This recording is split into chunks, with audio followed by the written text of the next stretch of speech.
Senhores deputados, senhoras deputadas, imprensa, povo do Maranhão, povo querido da cidade de Turilândia.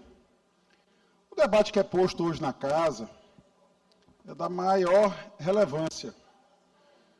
Segundo o noticiado da imprensa, hoje estão presos o prefeito, a vice-prefeita, embora em prisão domiciliar, toda a Câmara de Vereadores da cidade de Turilândia. E coube ao governador decretar a intervenção, que já havia sido decidida pelo Tribunal de Justiça. Me impressiona aqui todos dizerem que a casa não pode sequer debater esse tema, que tem que acelerar a votação, quando o próprio governador passou 15 dias para editar o decreto.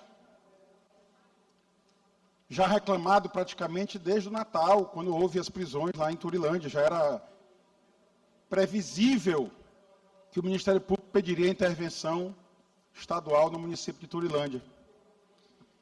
E o porquê desse debate, deputado Antônio Pereira? Não é se o governador indicar um santo, um padre, alguém evangélico, um pastor. É sobre quem ele indicou. Ele indicou o senhor Tiago Josino, e eu faço mais uma vez questão de destacar aqui, não tenho nada, absolutamente nada, nem contra nem a favor do senhor Tiago Josino, pessoa que sequer conheço, ou se conheço, não sabia quem ele era. Se já o vi, se já o cumprimentei na rua, confesso que não me recordo. Até olhei a fotografia dele para saber se com ele já estive. Mas a questão é o impedimento, primeiro, constitucional. Basta lembrar o motivo que resultou na intervenção em Turilândia. Foi exatamente para garantir o cumprimento dos princípios constitucionais sensíveis, os princípios democráticos, deputado Antônio Pereira. Lá, em Turilândia, diferente de cá, o Poder Executivo conseguiu comprar até a oposição. Os vereadores que faziam oposição, ou que se diziam opositores, recebiam mesada ou repasses financeiros indevidos de fornecedores da prefeitura, para nada falarem. Eu acho que talvez seja isso que incomoda muito mais o governador Carlos Brandão, de não conseguir fazer os membros da oposição se dobrarem aos desmandos que ele vem cometendo no estado do Maranhão.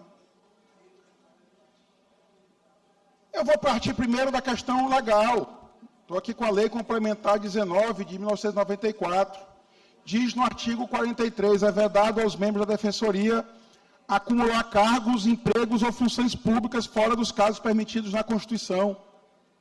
Deputado Catulé, isso aqui não é apenas se opor à indicação, isso aqui é uma questão legal. O interventor está sendo nomeado para dar garantia ao cumprimento da Constituição e da lei. E ele próprio viola a lei. A mesma lei também diz: assegura-se aos defensores licenças, e traz várias hipóteses de licença, nenhuma delas para ocupar cargo fora da Defensoria. Repito, nenhuma delas para ocupar cargo fora da Defensoria. O artigo 51 também diz, da mesma lei, diz a mesma coisa. O membro da Defensoria somente poderá afastar-se do cargo para exercer cargo eletivo ou a ele concorrer. Inciso 2º, frequentar cursos ou seminários de aperfeiçoamento de estudos no país ou no exterior, com prévia autorização do Defensor-Geral ou do Conselho Superior. Mas aí eu me deparo com um ato publicado no Diário Oficial, no dia 11 de fevereiro, uma portaria da Defensoria Pública do Estado. Publicado ontem, eu perguntei ao presidente Arnaldo Melo e ele não soube informar qual era a situação jurídica do defensor. Mas tem um ato assinado ainda, agora pelo ex-defensor público-geral, Gabriel Furtado, deixou a Defensoria ontem, pelo menos a foto que eu vi foi a posse já da nova Defensora Pública Geral, e ele diz: autorizar o afastamento do defensor público Tiago Josino Carrilho de Arruda Macedo, defensor público de classe especial, dos quadros de membros desta Defensoria. E o ato é datado no dia 9 de fevereiro de 2026. Então, ele está afastado da Defensoria, ao meu ver, de forma ilegal. A lei não permite que o defensor público pratique este ato de afastamento. Mas aí o que é mais grave? O senhor Tiago Josino, talvez pela sua competência, foi indicado pela Defensoria como membro do Conselho Penitenciário, um conselho que tem previsão legal, decorre da Lei de Execução Penal, Lei Federal, e tem uma lei estadual que cria o Conselho. E ele participa do Conselho na cadeira privativa dos membros da Defensoria. Ele, inclusive, hoje ele é eleito pelo Conselho, presidente do Conselho, o senhor Tiago Josino. E, para minha surpresa, ofício que eu recebi ontem, encaminharam a mim ontem, do senhor Tiago Josino Carrilho de Arruda Macedo, datado e assinado do dia 11 de fevereiro de 2026, às 16h50, ou seja, já no final da tarde de ontem, quando já havia sido publicado o ato de afastamento dele da Defensoria, ele assinando ainda na condição de presidente do Conselho Penitenciário, e mais grave ainda, pedindo passagens aéreas para Brasília, para o dia 4 de março de 2026, para ele próprio. Ou seja, ele acumulará a função de interventor estadual no município de Turilândia com o cargo de presidente do Conselho Penitenciário. Se isso para essa casa não é grave, eu confesso não saber mais o que poderia ser. O senhor Tiago Josino está agora acumulando ilegalmente. Eu disse aqui que eu não tinha nada contra o senhor Tiago Josino, como de fato não tenho e não conheço. Mas desde o dia 9 de fevereiro de 2026, ele está afastado dos quadros da Defensoria, por um ato ilegal, e absurdamente acumulando a função de interventor com a função de presidente do Conselho Penitenciário. E mais grave do que isso, demonstrando que a sua prioridade não é Turilândia. A prioridade dele é apresentar os trabalhos do Conselho no âmbito nacional. Ele vai conduzir, segundo o ofício dele, assinado pelo próprio Tiago, ele vai apresentar os resultados. A entrega do plano de cumprimento das medidas provisórias determinadas pela Corte Interamericana de Direitos Humanos, no dia 5, lá em Brasília. Tem todo o direito, tem toda a competência para fazê-lo, mas não podia fazê-lo enquanto interventor. Quer dizer que no dia 4 e no dia 5 de março, o Turilândia estará sem prefeito de novo. Lembrando, estão presos o prefeito, a vice-prefeita, todos os vereadores, inclusive estavam em prisão domiciliar e descumpriram as medidas cautelares. Foi decretada a prisão de 8 deles ontem, pelo Tribunal de Justiça do Estado do Maranhão, e vai ficar de novo sem prefeito. Então eu faço um apelo à casa, que devolvamos essa mensagem ao senhor governador. Se ele quiser bancar essa nomeação inconstitucional e ilegal, ele que banque sozinho, e não transforme os colegas deputados aqui em sócios dos seus erros. Deputado Rodrigo. Eu concedo a parte ao deputado Otelino. Vossa Excelência traz elementos novos. Esses dados que Vossa Excelência traz aí, deixa acúmulo de função, um pedido de emissão de passagem para atuação lá enquanto presidente do Conselho Penitenciário, não é isso? Realmente são dados novos, que eu acho, inclusive, merece que nós analisemos a possibilidade de fazer um questionamento mesmo desta nomeação. Por enquanto, eu, por exemplo, falei da dúvida da legalidade, falei da incoerência política.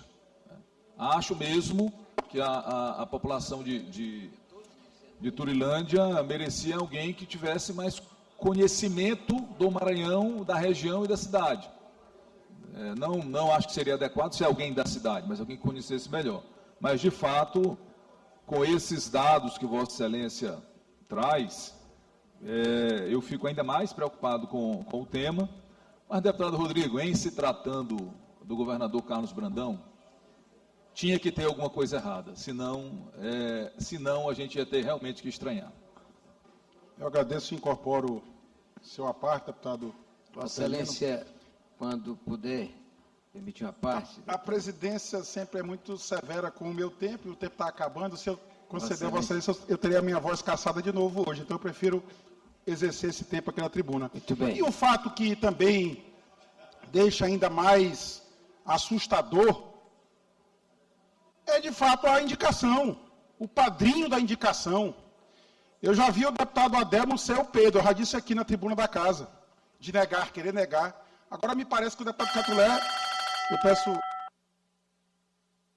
Para demonstrar que a sua presidente é muito benevolente com Vossa Excelência, que Vossa Excelência sempre ultrapassa o tempo, e eu sempre concedo, vou lhe conceder mais 1 minuto para Vossa Excelência encerrar. Eu agradeço, Vossa Excelência hoje está inspirada no espírito democrático do deputado Antônio Pereira de ontem, que me concedeu a palavra para além do tempo. Sempre. Conclua, deputado. É muito grave as informações que nos chegaram, documentos públicos, que merecem ser analisados com a cautela devida. Acusações muito graves contra um bissecretário, porque o defensor Alberto Bastos ocupa agora 2 secretarias. E eu estive, na semana passada, na cidade de Bauru, interior de São Paulo. Fui conhecer a tal escola modular, deputado Carlos Lula. E quando lá cheguei, a mesma empresa que diz ser fornecedora do Maranhão, o proprietário da empresa estava na porta da escola, comentou a minha ação popular, se queixou e disse que chegou aqui no Maranhão pelas mãos, sabe de quem, deputado Atelino Neto?